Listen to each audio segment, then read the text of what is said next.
Hi everyone. তো আজকে জামা ষষ্ঠীর উপলক্ষে সকাল সকাল যাচ্ছি মামা বাড়িতে। আগের দিন বিকেলেই আমার আর মায়ের যাওয়ার কথা ছিল। মায়ের শরীরটা একটু খারাপ ছিল বলে আর যাওয়া হয়নি। এখন দাদা, আমি, বোন গাড়ি করে যাচ্ছি আর মার বাবা ট্রেনে করে আসবে। তো মা বাড়িতে আসতে বেশিক্ষণ সময় লাগলো না। এসে দেখি দিদা রান্না করছে। মামিও তো গেছে জামাই ষষ্ঠী করতে, কিন্তু মামা দিয়ে চলে এসেছে, মামা বাড়িতেই আছে। আমার তো এত খিদে পেয়েছে, খেয়ে এসে মাঠে এখন আবার হাওয়া খেতে এসেছি।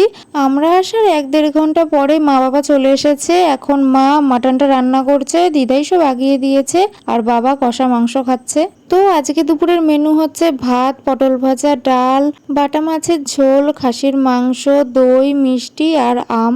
বাবাকে তো ভালো করে সাজিয়ে গুছিয়ে খেতে দিয়েছে, বাবাও খেতে বসে পড়েছে। তারপরে মা আর আমি নিচে একসাথে খেতে বসেছি। টেবিলের থেকে নিচে বসে খেতে বেশি ভালো লাগে। তো সবাই খাওয়া দাওয়ার পরে রেস্ট নিয়েছে, দিয়ে বাবা, দাদা আর বোন বাড়ি চলে গেছে। আমি আর মা রয়েছি, কালকে হয়তো যাব বাড়িতে। তো আজকের ভিডিওটা এইটুকুই। সবাইকে টাটা।